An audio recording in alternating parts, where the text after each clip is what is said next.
today. Kelbrina Davis, of course. I wanted to come and just tell you all a little bit of my testimony. I would say this goes back, it's a little over a year now. About January, the end of January last year, maybe January 21st, I went into a diabetic coma. And how it initially started out is that Rakisha, my sister, she had not heard from me all day, but the day prior to that, the day before, I had went to urgent care because I kept getting acid indigestion, and they called it acid reflux.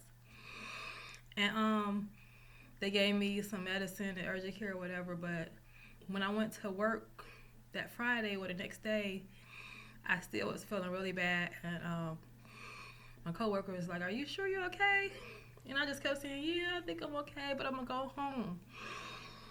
So I might have went home around noon. Well, anyway, when I went home, I didn't talk to Rakisha for that whole day, and I guess she kept calling. So she asked Robert to go over there because he was closer to Leisure World, and so he ended up coming maybe early that morning or the next day, and he found me out on the floor. Oh, he said I was over the printer, fell out, and I was on my last breath, like my eyes were bulging out, and I was like, my last, like a fish, like my last breath. So he called the EMS. And they got there within a matter of 3 to 5 minutes, and they got me my breath back or whatever, but I still was kind of going to unconscious, and so what I heard later is that my body temperature was like 80, and so they were trying to like warm me up because I was too cold. My temperature was too low. And so, however, they told me later, like, if it had been the other way around where it was too high, my brain would have been fried. And I wouldn't have any mental capacity, been like a vegetable. And so I thank God for that, because it's like you don't really even understand, like, even those small things, like why did I go through this? And it was amazing because at the time, during the time, me and Rakisha was on the fast with Faith Christian Center, Pastor Moore, and we had been like just praying about a whole lot of different things, a lot of things that we were going through in life, dealing with, and it's just amazing that when I think about it, this was preparation to what I was for to endure and didn't even realize it. But it was amazing. But so I was in a coma for maybe about 4 or 5 days, and they said I had suffered a stroke, and they didn't think that I would come out, up to par mentally, and it was amazing because Rakisha and her friends, they were not going to accept that because they were just praying over me. And I just thank God, because prayer is so important, and just the extensions from Faith Christian Center, even Word of Faith. I just thank God for all those people sharing their love and support.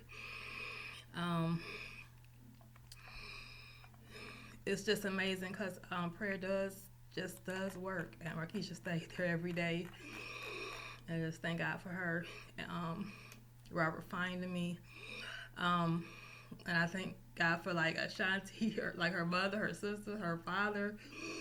With Rakisha, they was just all praying over me too, and Sean, I just thank God for the prayers, and Pastor Wilson came and he prayed. He even brought his wife on occasion. I just thank God.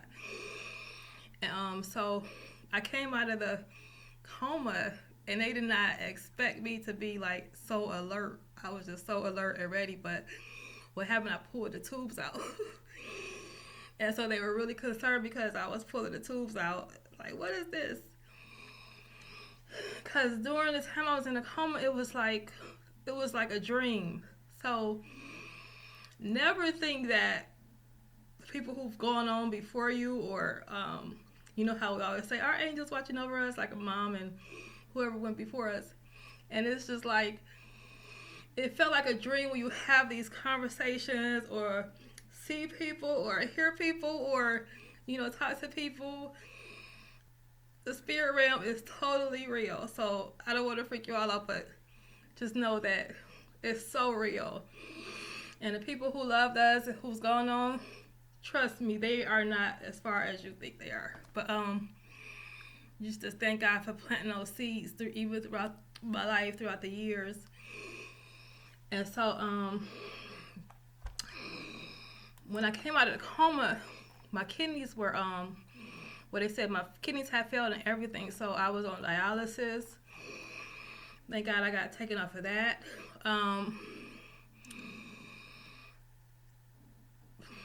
They just did not expect the alertness that happened to occur. And I know that it was a miracle, and I know I'm a walking testimony. And what happened is that I went home maybe 2 weeks later, and Robert came into my room because, you know, still staying with Robert.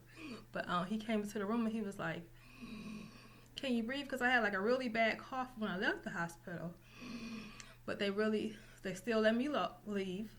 And so my throat closed up like 3 days after I came home from the hospital. I was going to dialysis, coming home, drained.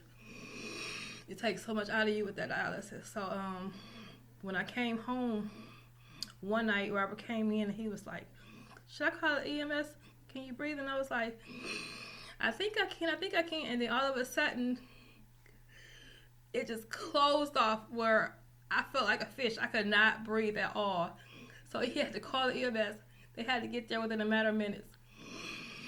And then they got me to breathe, and they stuck needles in me or whatever, got me to breathe. And so when I got to the hospital, it was Valentine's Day of last year when I went back to the hospital, and they ended up putting a trach in my throat, because they felt like it was my airway was constricted from when they put the tube down my throat when I went into the coma, and it had ruined a lot of my insides of my throat. So I was really upset that I had to have a trach, you know, because usually those from, you know, like when you smoke for years or whatever, but it was just like really, I still had problems with breathing, even though, you know, the trach was in, but it was just take it out, clean it, do all of this stuff. And so I ended up going to an ENT doctor, and I went through a couple of surgeries where he opened my throat up some. But at the end of it, he was saying how in order to take it out, he had to do like this intensive surgery where he had to cut parts of my throat out and sear this part. It was just really, really shattering. But anyway, I kept saying, "Oh, I need a second opinion." And, you know, other people kept telling me, "Just get a second opinion, you know, from Mayo or somewhere." So I was talking to my sister Regina one day, and she have a friend, Gwen, Dr. Gwen, and Dr. Gwen recommended a doctor from Mayo. So I ended up going to him, and he gave me medications or whatever, but he sounded much more positive, and I knew it was anointing.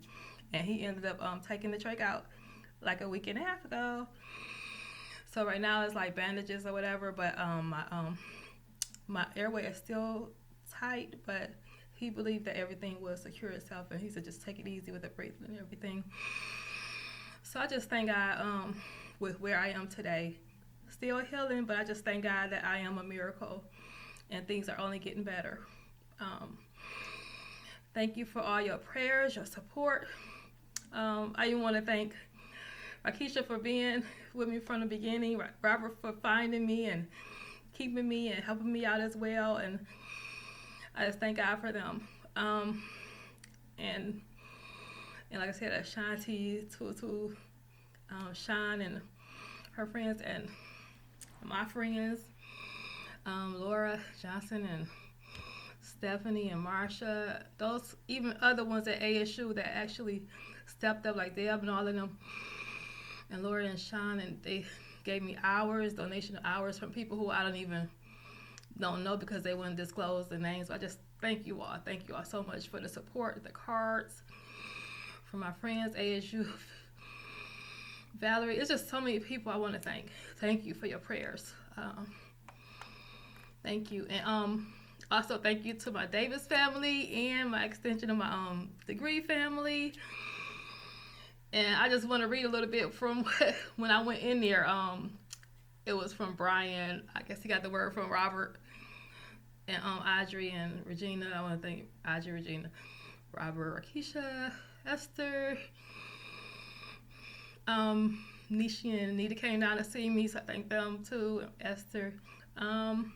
Sheila, my friend Sheila, came to see me. Thank you. And Valerie came to see me. Laura always came to see me. What did Brian say? Brian said, I need the family to stop what they're doing and pray for Kelbrina Davis. So thank you. Thank you, family. And Regina Smith, thank you for being family. Y'all love you. Prayers. And Shirley, Uncle Bill, all of you, just all the family. Reggie, Jeannie, Fat. Just a couple names, Cheryl. Well, Vet, Rosalind. Kenya. I just thank you all. The Reeds, Iris,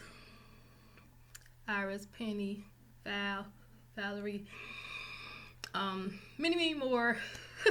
But I am walking in my cohort family, my ED cohort family. Who am I missing? Thank you all for sticking in there with me, not giving up. When I got out, it was just like so many friendships I wanted to like rekindle, but just remember, like, you got to pay attention to your body. Thank you, Lord, for every step that you take, every blessing, every life that you come in contact with. Just know there's a purpose and a reason for you being in there. And then some friendships you might not have again, but just don't worry about it. Just be thankful for what you all had when y'all did have it, and just move forward. Enjoy life. Be happy. Enjoy life. Enjoy the people that's in your life. And don't take life for granted. Take each day and enjoy it. And thank you all. Love you all. Talk to you soon.